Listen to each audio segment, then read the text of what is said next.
What's up, guys? Today I have 8 tips for you. 8 tips for those young up-and-coming competitors. Guys who want to become champions but are wondering, ooh, what can I do? What are the extra little steps I can take? What does Gabriel Varga do? What do the other champions do to win those belts they have, to be so successful? So today I'm going to share with you 8 things that I did in the early stages of my career, which I think really helped. And I hope they help you guys, and you never know, maybe some champions will help be created from this video. Super exciting, guys. Let's dive right into it.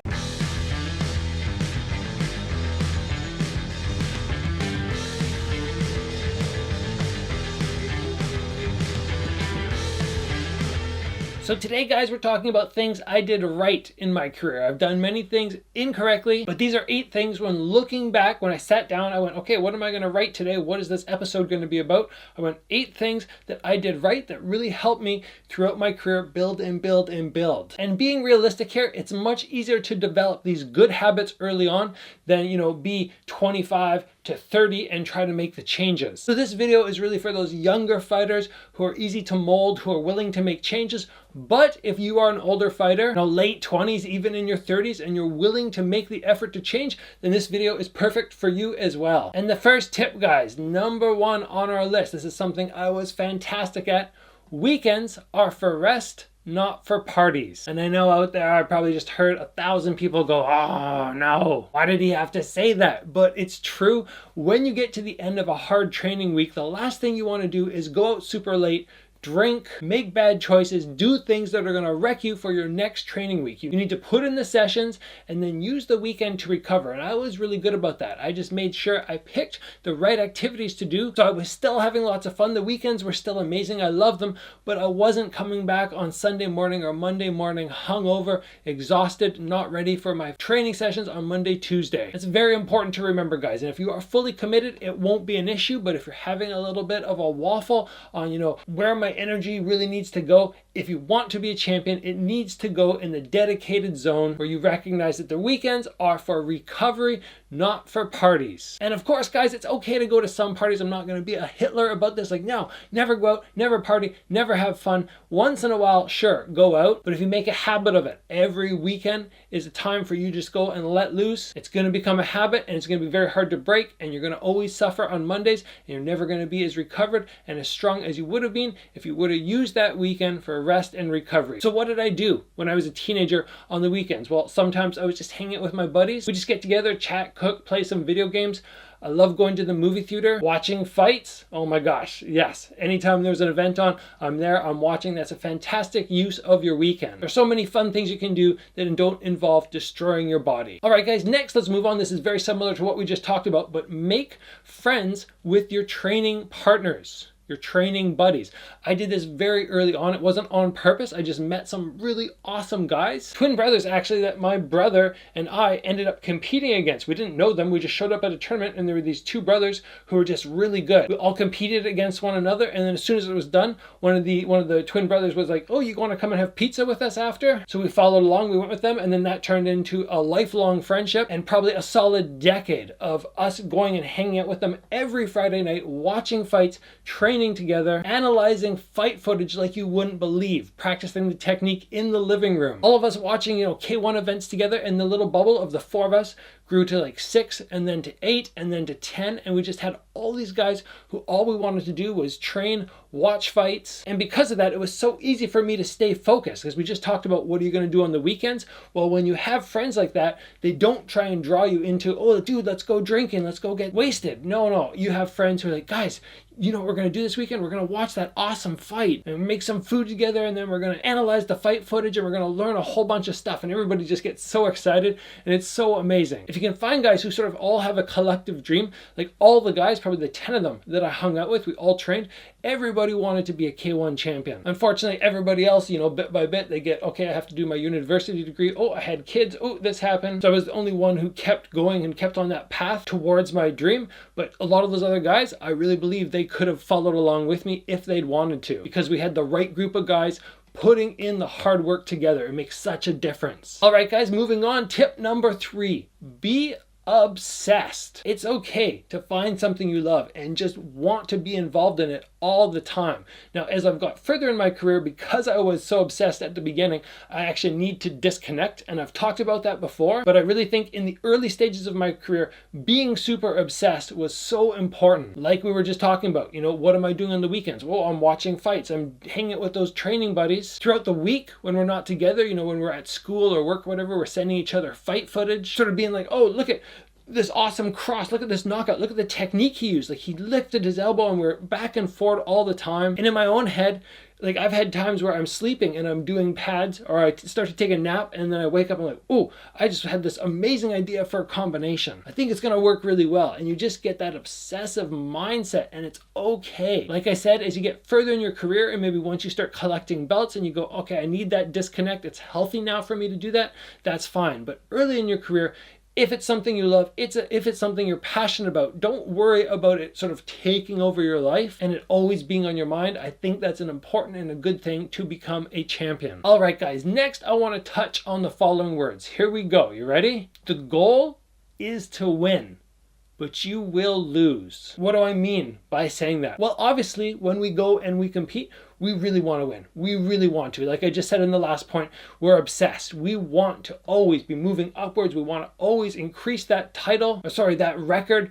to, 14-0, 15-0, 16-0. But at some point, you are going to lose in some way. Now, there are very few fighters who go undefeated. That's fantastic. Good for them. But there's like 99.9999999% of people who are going to lose. So why do I bring it up? Why is it so important for me to say these words? What can you take from it? Well, the reason I like to say this, the reason I'm telling you, is I want you guys to understand that it's ultimately okay to lose. That doesn't mean you're going to go into a fight and be like, if I win or I lose, I don't really care. No, absolutely not. But you cannot let a loss defeat you. It's going to happen. It happened to me. When it happened, I was blown away. I was so shocked. I was so devastated, partly because the judging was just awful. Like, it's a fight I should have won. But then after that, I lost another fight, and a legit loss. And then again, I went, oh my gosh, what happened? How could this possibly occur? Like, I've trained so hard. I'm so good. But if you do understand, you're not aiming for it. You're not even accepting it. But in some sense, if you recognize, okay, at some point there is going to be a loss, and I'm not going to let it defeat me. I'm not going to let it slow me down, because I have seen too many people who are 2-0, 3-0, 4-0. All of a sudden it's like, now they have one loss. They're 4-1. And all of a sudden they never fight again. I have seen this so many times. One loss and they're done. And I'm not sure what's happening up there, if they just had the mindset like, okay, if I lose once, I'm going to stop, or it's too much for them to overcome. They're so devastated by it that they just can't deal with it, and they can't deal with the fact that it may happen again in the future. Losses happen, guys. It's like I said, there's so few people who will actually go through their career without losing. Floyd Mayweather, Khabib. We have a couple anomalies, but aside from that, pretty much everybody takes a loss. It is okay. The main thing is you do not give up and you keep trucking forward. Take a loss, you rally, you move back towards your goal of becoming a world champion, state champion, champion of your country, whatever the goal is. You never stop just because of a little setback. Something I did, I had little stumbles, and then I recovered, I got back up, I kept moving forward, and then bit by bit, I collected those. It didn't just happen one after the other, victory, victory, victory. I'd win, and then I'd lose. And then I'd win, belt, I put so much effort into getting, and then I'd lose it. And then I'd go after another belt, and then I'd defend it a couple times, and then I'd go somewhere else and I'd lose, and then I'd win again for a big streak. But it's ebb and flow, up and down. You have good times, you have bad times, it's okay. Keep moving forward is the main point. And guys, before we move on to our fifth point, if you guys have not already, you're enjoying the video, please give it a like. Really important. If you know somebody else out there, somebody else out in the world who would benefit from this video, please share it with them. It helps the channel so much. Reaching a new audience is amazing. And of course, if you have not already, get subscribed, join the channel. And guys, let's move on to our next point, which is, guys, never think you know everything. It is so easy when we're learning something like jab, cross, upper, hook, hook. Okay, I know all the punches. Let's move on. What else can I possibly learn? It's so easy to get that mindset. But remember, even if you've maxed out learning from your instructor has really nothing else to give you. They're there sometimes to make corrections, but they don't have anything new to teach you. But that doesn't mean that there isn't somebody else out in the world there that can teach you something. Or you can't watch a new fighter and pick up something from them. You know, you're watching their fight footage and you go, whoa, that's awesome. So make sure that you're not always just sticking at one gym and putting all your hope, all your dreams in one person's hands, one coach. That's not enough. You need to really branch out, take in all the information you can. And remember, everything's always evolving. Everything's always changing. If you stop and think you know everything, other people are going to get better than you. You always need to keep climbing and climbing and climbing. And that's what we were talking about before, about being obsessed. Recognizing that you never know everything and you're always wanting to take in more information. So important. I was like that when I was coming up through my career, always wanting to improve, always wanting to watch other people, take in knowledge, absorb it. It's such an important thing to do. And remember, you don't know everything. You never will. All right, guys, next up, we're talking about goals. What should your goals be? Should they be super long term? Like, I want to be a UFC champion and that's your one goal. Or should they be really short? You know, I'm going to win my next fight and that's it. What I want to talk to you guys about is what I did. And for me, the main focus was always having the short-term goals. That was where my immediate focus went. Win the next fight. That's it. I'm going to win the next fight and I'm going to get that belt or that medal or that trophy and then I'm going to move on to the next one. I don't know what it's going to be, but right now, just win this fight. And like I said, that was my immediate focus. But in the background, maybe not written down, maybe not really spelled out, was always that long-term goal that I'm going to push myself as far as I can. I'm going to collect some amazing belt someday. I wasn't even always just saying this to people like, yeah, I'm going to be a glory champion, or I'm going to be a K1 champion. It was just, no, I'm going to win my next fight. I'm going to trek forward. But I always knew that whatever I could do, the capabilities of my skills, I would test them to the limit. So set yourself up, guys. Your short-term goals, very, very important. If you don't have your short-term goals, your long-term goal is just so far away, you're going to get disappointed when it just takes you, 5 years, 6 years, 7 years, and you still haven't reached it. The short-term goals are very important, but in the back of your mind, have your big long-term goals because they keep you trucking forward. They keep you going and going. All right, guys, next tip. Pay attention to your diet. We already talked that it's very difficult for the older fighters to change things, to mold them. The younger fighters are going to be much easier to make little changes to set who you want to be in the future. Now, when I was younger, I was just religious with my diet. I don't know why I really did it, but right around 16, I just got really focused in on not putting any garbage food in my body because I knew if I put garbage food in, I wouldn't perform as well.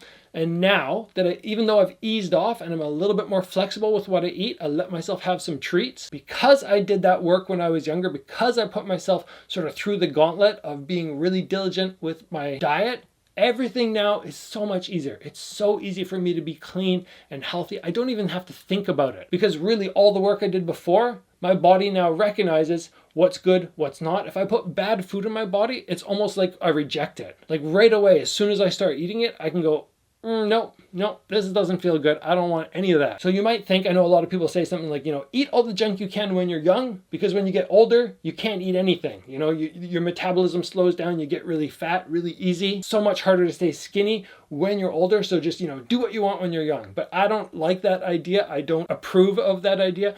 Have fun, of course, with your food, but be very, very attentive of what you're putting in your body. And I've done a video before about all the foods I don't eat. I'm going to throw a link up there. There are so many fun foods that you can have which are still healthy, even though they're still sugar. They're proper sugar as opposed to just the absolute garbage, which you don't even want to have close to. I don't even want to see other people eat it. Like, get it away from me. Anyway, guys, if you can lock in your diet early, it's going to be so much easier down the road and you're just going to perform better. It's going to make you a better athlete all around. I can't stress this enough. And the last tip for today, guys, something I did time and time again, basically from the time I was 16 up to I was 24. Try sparring like your favorite fighters. Why is this important? What does this help you accomplish? Well, when I would watch somebody, I'm going to say, for instance, Buakaw, completely different style from me, but I would watch him maybe over the weekend. I was with my buddies, we'd watch Buakaw win a K1, and then I'd go into the gym and be like, okay, I'm fighting like Buakaw, I'm going to be blocking like that, I'm going to be throwing lots of round kicks, I'm going to be going for sweeps and throws, and I try to fight exactly like him. Now,